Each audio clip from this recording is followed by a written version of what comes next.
Hi everyone, and welcome to the Real Talk podcast, hosted by me, Daizy Gedeon. As an award-winning journalist and filmmaker with more than 4 decades of experience globally, but now based in apparently one of the most dangerous cities in the world, Beirut, I decided that the perception of the world was wrong about Lebanon and Beirut, and took it upon myself to prove that fact by introducing you to real people with real stories through my Real Talk podcast. So expect to be surprised, illuminated, entertained and educated about Lebanon and the Middle East through this series. Every episode will take you on a journey into the homes, heartland and highlights of a diverse range of people, from locals to foreigners and artists to activists, and unearth the timeless secrets and stifling syndromes that keep this once jewel of the Middle East paralysed, whilst at the same time untamed and unashamed. So thank you for joining me, and 1,000 blessings to those who also support me through your generous donations. It is only through the assistance of people like you, who expect the media to provide a level playing field, an unbiased discourse, a free and fair point of view, that my team and I are able to continue to seek the truth, produce these reports and share them with you. So click on the donate button below and send whatever you can afford to help keep those stories coming. And please remember to follow me on YouTube by hitting the subscribe button and all my social media platforms. And if you like the podcast, then please tell your friends about Real Talk or share the link. Wouldn't the world be an amazing place if we all amused ourselves with more of the truth and less of the propaganda? I think so. Thank you for your faith and support.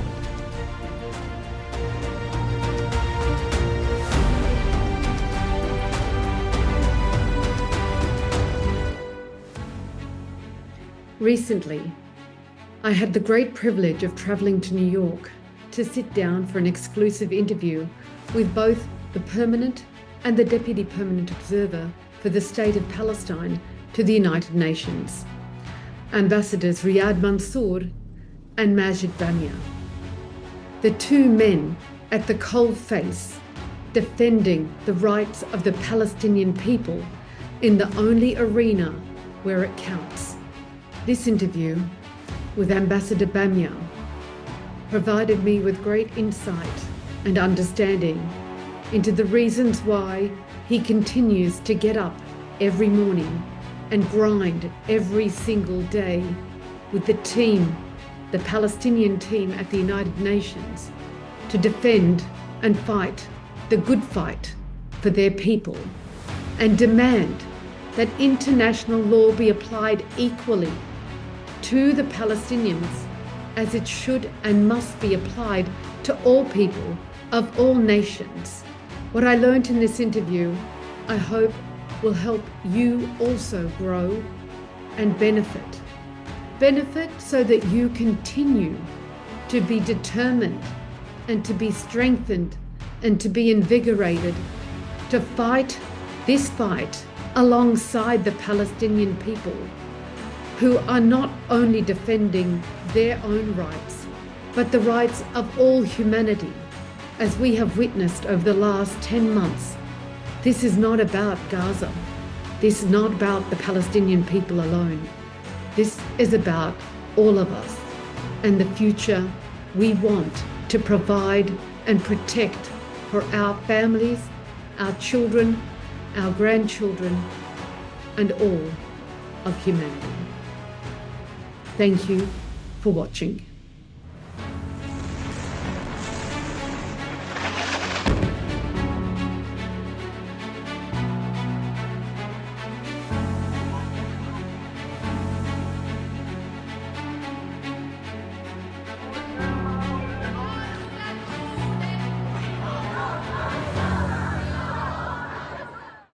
Ambassador Bamya, thank you for taking time out of your important work, critical work at the United Nations, to sit down to discuss the annihilation of the Palestinian people in Gaza. We can't underestimate the actual impact of what's going on, and also what remains of your homeland, and to delve deeper into the crisis and provide another level of awakening. So thank you again.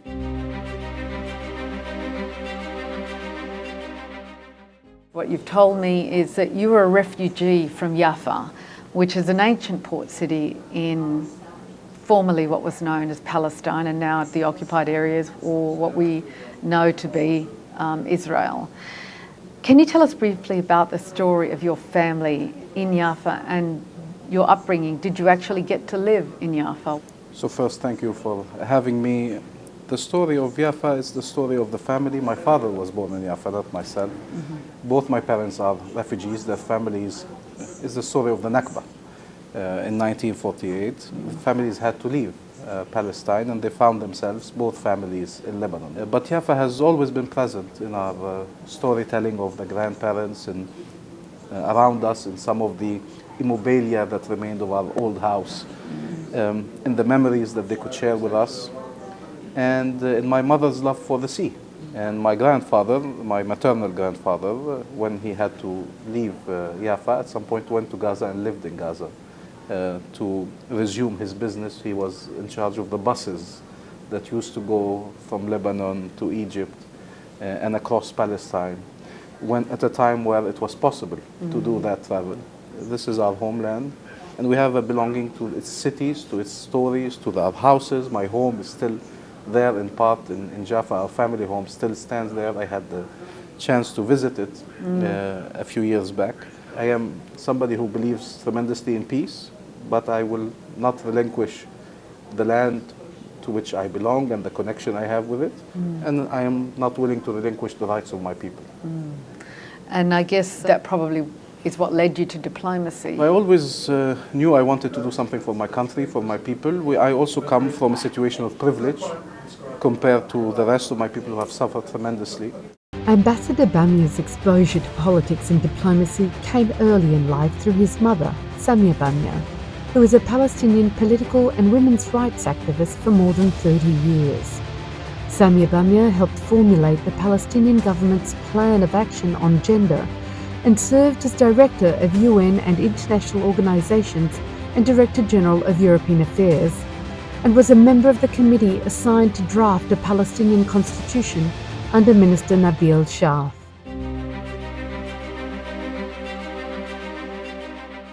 And I was trying to know where best I could serve, and life brought me to diplomacy as a natural place where it's possible to carry the history of your people, their narrative, defend their rights. And this brought me to New York, which is one of the places, one of the most important diplomatic fronts in which that defense is possible. And how long, have you been in New York now? 7 years. Do you think that the last 7 years you have witnessed improvement in Palestine's status at the United Nations? It's hard to say. We have a lot of friends in the countries that are represented here. Many of them are friends of the Palestinian people, stand in solidarity with the Palestinian people. You can see it from the speeches of the Israeli representative that he feels lonely in this place, but that's due to the policies of his country. And that he feels that many countries stand with Palestine, and he is correct, but for all the right reasons. And we were able to accomplish important things here in defense of our people, its rights. We had the first recognition and commemoration of the Nakba in 75 years of UN history last year.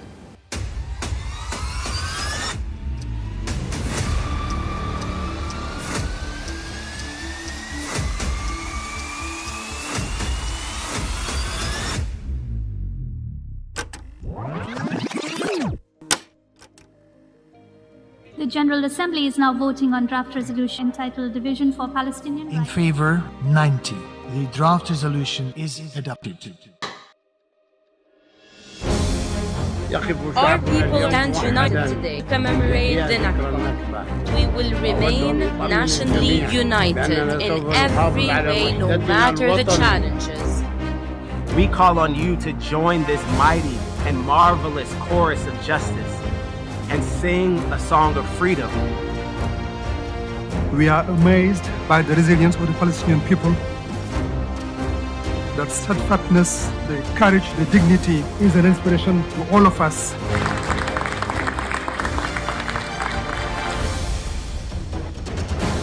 Like an olive tree in arid soil, The spirit of millions of Palestinians has been one of patience, persistence, and resilience.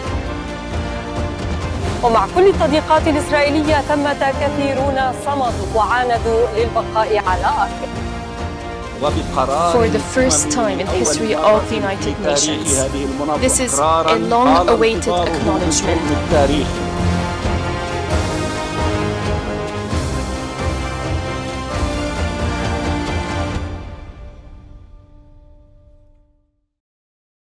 It took a long time to do it. We had a request for the first time ever for the International Court of Justice to pronounce itself on the question of Palestine as a whole, including on the main issue of the illegality of the occupation. But on the ground, we were not able to prevent a genocide from happening.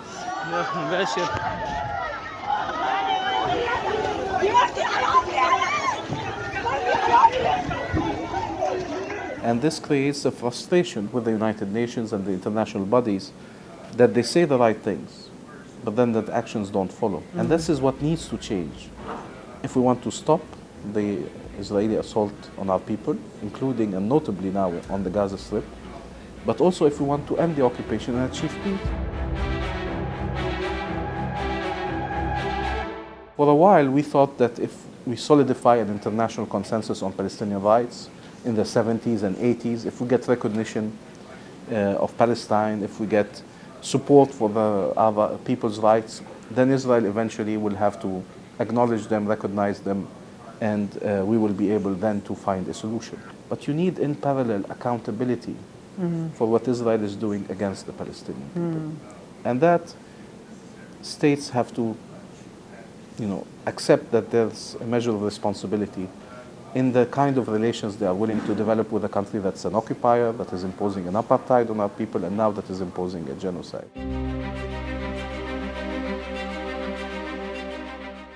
Do you think, though, that maybe you have been too patient, too accommodating, too willing to, compromise? It's always our fault somehow. Whatever we do is the wrong option. So you said, you didn't compromise when you should have. People say we are too willing to compromise, so Israel has no incentive. Some say we should resort to military resistance, and others say it's unacceptable if you resort to violence. Then we say, okay, then we need other tools.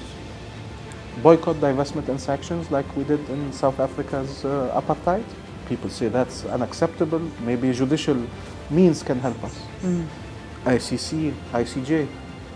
Israel punishes us. Israel accuses countries who support these means to be anti-Semites. We go to use universal jurisdiction in states that have it. The laws are changed, so we cannot prosecute. We come here, we legislate, we want to have action taken by the international community. Israel calls it diplomatic terrorism. Everything is terrorism. So how are we supposed exactly to do this?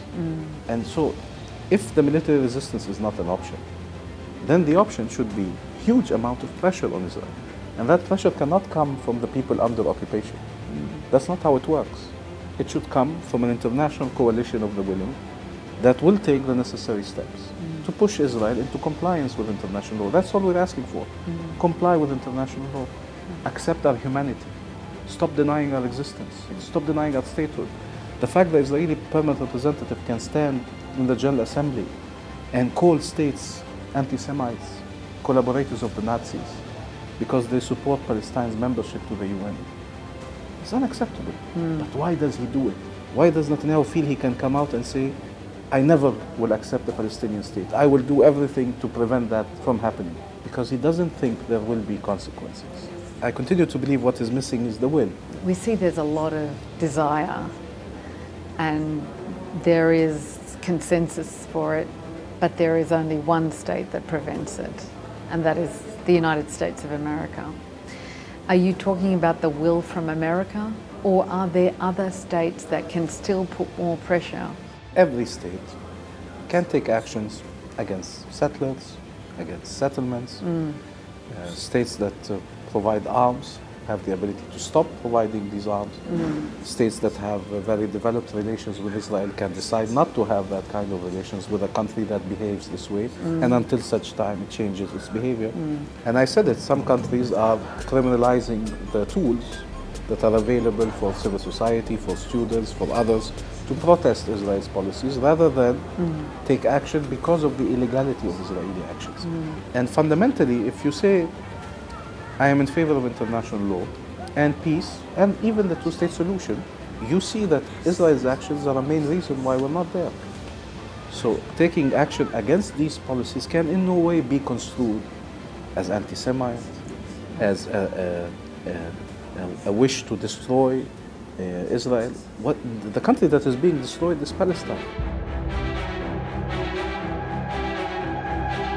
Israeli Prime Minister held a map where Palestine had disappeared in front of the General Assembly, Israel from the river to the sea. And then we are afraid of slogans, but we're not afraid of policies that are effectively, deliberately, openly destroying the state of Palestine and destroying now not only our state, but our people. The destruction of our people, that is now the aim. When you have an Israeli minister, influential, who says the Palestinians have three choices. They can be displaced, they can leave, they can accept our rule, be subjects, or they will be killed, die. So when we say ethnic cleansing, apartheid, genocide, he's saying the same thing. What is outrageous? The fact we're saying it, or the fact it's his policy and he's announcing it and acting upon it, as we see today, more evidently than ever? We hope you're enjoying this latest podcast and just wanted to remind you to subscribe to my YouTube channel or wherever you get your podcasts so you never miss an episode. And if you believe our work is worthy, then please support independent journalism and free speech by clicking on the button below and giving whatever you can afford. Thanks again. Now let's get back to the podcast.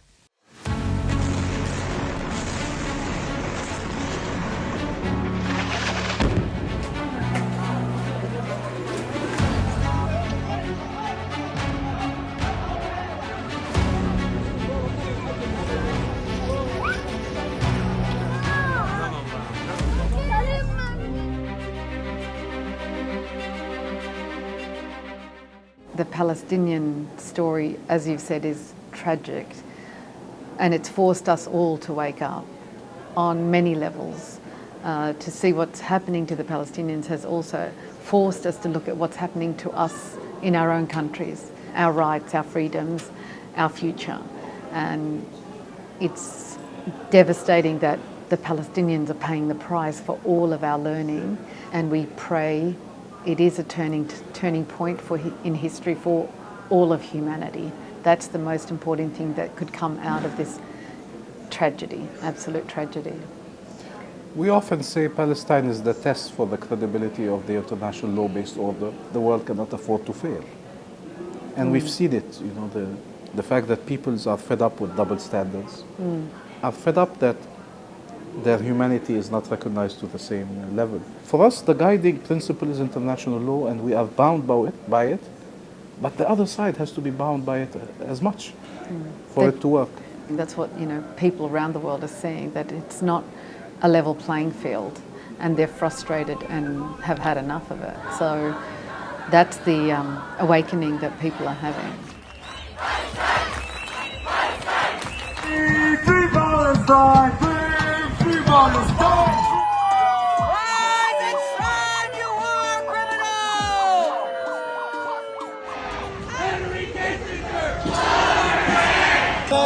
Assassin!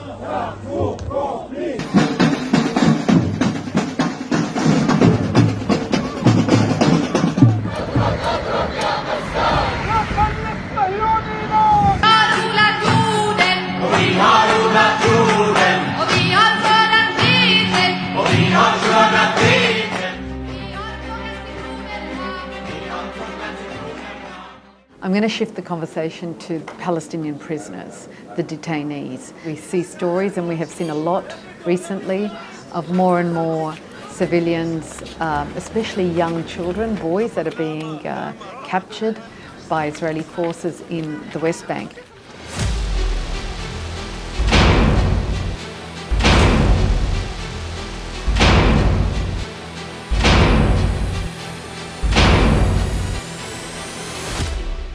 we have seen a significantly large number of new prisoners or new detainees that have been taken by Israeli forces, obviously in the West Bank areas, as well as from Gaza. There were 5,000 odd Palestinian prisoners at around October 7, and now we're sitting at between 7,000 to 9,000 Palestinian prisoners. How can anyone or Israel justify the number of detentions that they've escalated since the release of those hostages? Do you know what it means to have somebody enter your home and take you or take the kids? We have kids who are taken in the middle of the night, 10, 11 years old.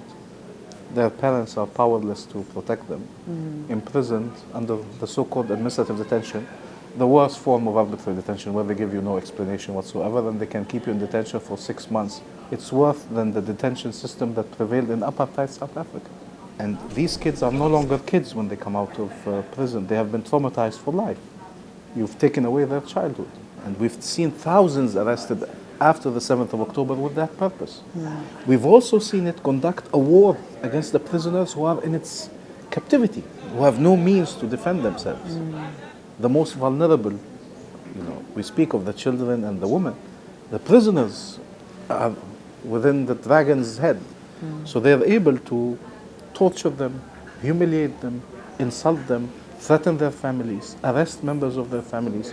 We've had situations of enforced disappearance in Gaza. People, we don't know where they are today.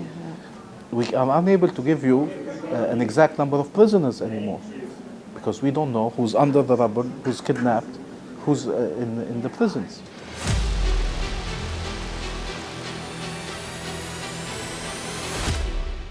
And we have prisoners who have been in prison for 25 years, 30 years, 35 years, 40 years of imprisonment in their lives. This is madness. There was a point in time where we had almost half our parliamentarians in Israeli prisons. At the end of the day, they can get away with anything. They can arrest anyone, and they can keep them in detention as long as they want. And they've effectively arrested virtually half of the equivalent of half of our male population. It's up to 1 million since the Nakba. Wow. So it is madness. It is mass arbitrary detention at a scale never seen. And it's been going on for 70 years, 75 years without any prospects of ending. It's either you want human rights or you don't believe in human rights. If human rights comes with the questions, what is your faith, what is your race, what is your nationality, then you don't call yourself a person who believes in human rights. That's somebody who believes in races. That's a racist. Yeah, get the out of the country. This is Jewish country only. We don't need Muslims here.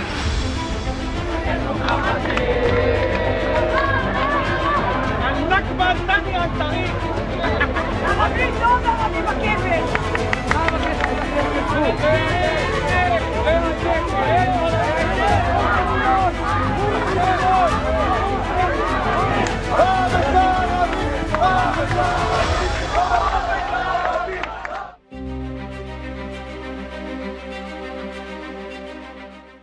This is a government that sits here among us and who speaks to the world about how great and fantastic they are.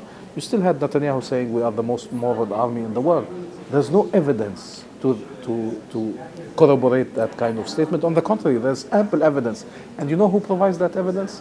There's the case of courageous whistleblowers, but there's also the case of Israeli soldiers filming themselves committing atrocities, who are bragging about these atrocities because they know their chain of command is fully on board with allowing them to commit these atrocities.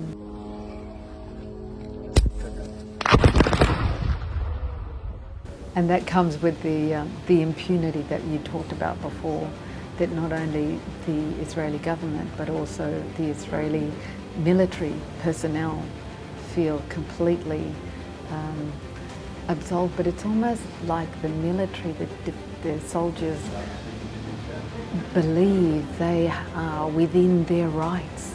The Palestinian people have shown at a great price unbelievable resilience and ability to sustain and withstand that kind of Israeli pressure and crimes.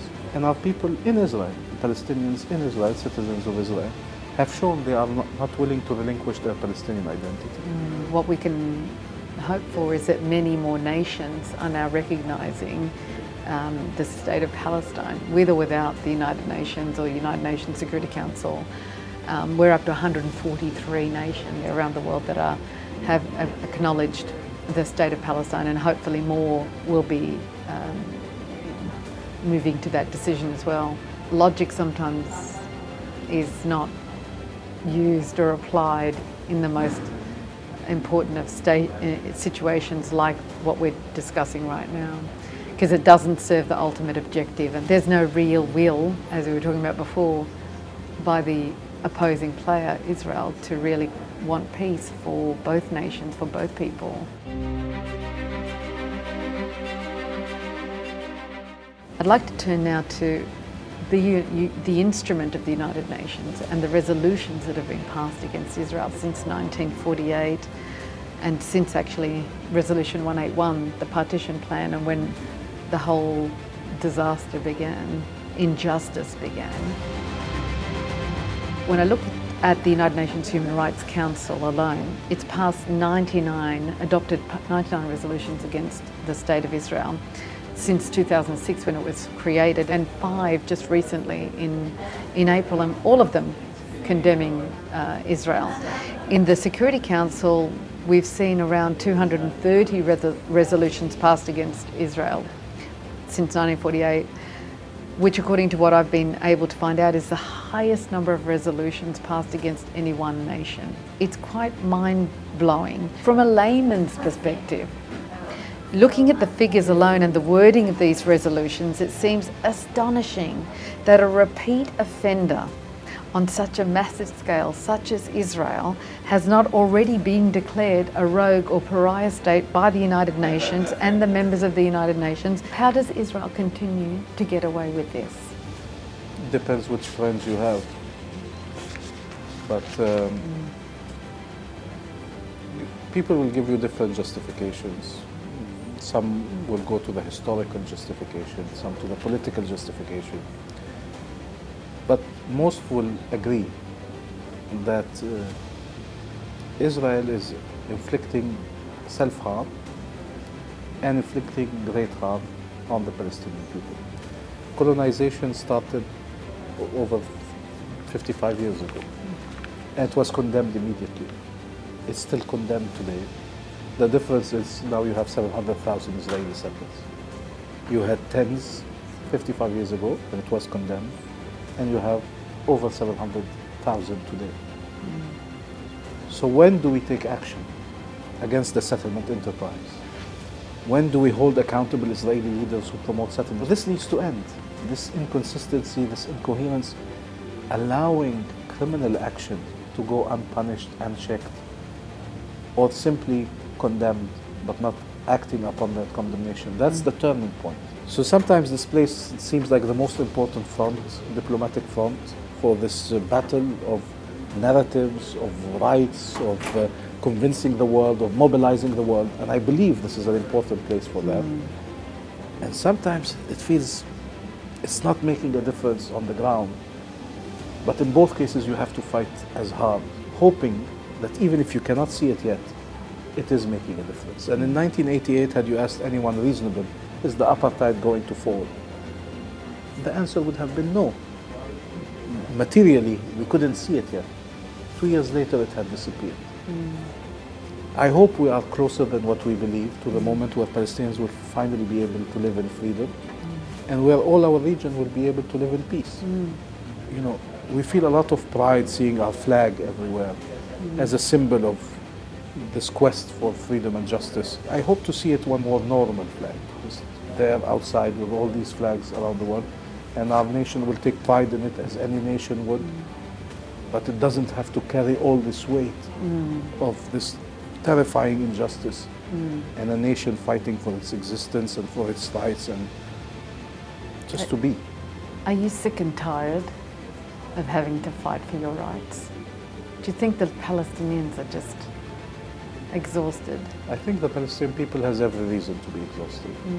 Our great national poet Mahmoud Darwish used to speak of that vision where we would be neither heroes nor victims. Palestinians are effectively victims, mostly victims. And the fact they refuse to let go is what transformed them in the eyes of the world into heroes. To a certain extent, at the expense of recognizing their victimhood. You need to recognize the suffering of the Palestinian people more than its heroism. Because they shouldn't have to be heroes. They shouldn't have to fight just to be able to live. And because when you're a parent and trying to salvage the life of your children, once they are killed, the fact the rest of the world call you a hero doesn't make any difference. The only question that matters is how do we make a difference on the ground? And for us who are far away, who are in security, who can go back to our homes, to our families here, you are driven by two very different feelings. First is a belonging to the land and to the people. And for me, for somebody who has been outside for a long part of my life, just pure guilt. You said I worked on prisoners' issues. I worked on prisoners' issues because I'm among the rare young Palestinians that haven't been to prison. And therefore I felt my role was at least to use the fact that I was able to go outside and study and learn languages and speak the languages of the world and be able to formulate and articulate narratives and arguments, at least to defend those who have been deprived of any means to defend themselves in front of kangaroo courts that were there to condemn them. So at the end of the day, what we do here in its significance is mostly reliant on what the people on the ground are doing, on the fight that they are fighting, on their abilities, on their generosity, on their resilience. Anybody who goes to Palestine falls in love with that people. And so, you know, our job is the easier part. You're defending such a just cause. Do not confuse the narrator to the heroes of the story. Yes. And I would never claim that we are anywhere close to what our people have contributed. We provide our time, our energy. That is nothing. And therefore, for anybody watching, forget who's the one telling the story. Be reminded of those who are living it in their flesh and who are making it possible.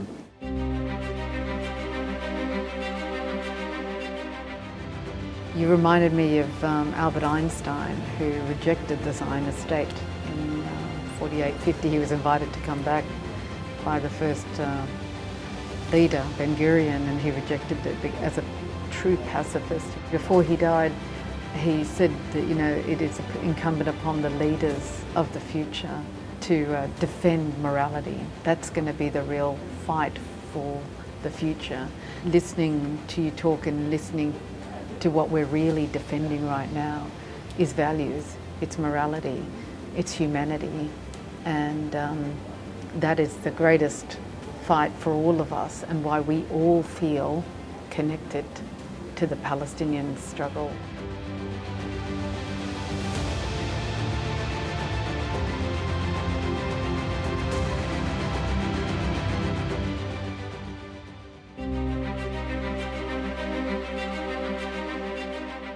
I read one of your speeches to the Economic Social Council in 2020 when you described Palestine and your people as educated, talented, with true entrepreneurial spirit, and that Palestine could be a hub for higher quality, ecologically friendly products, but is deprived from fulfilling this potential due to occupation.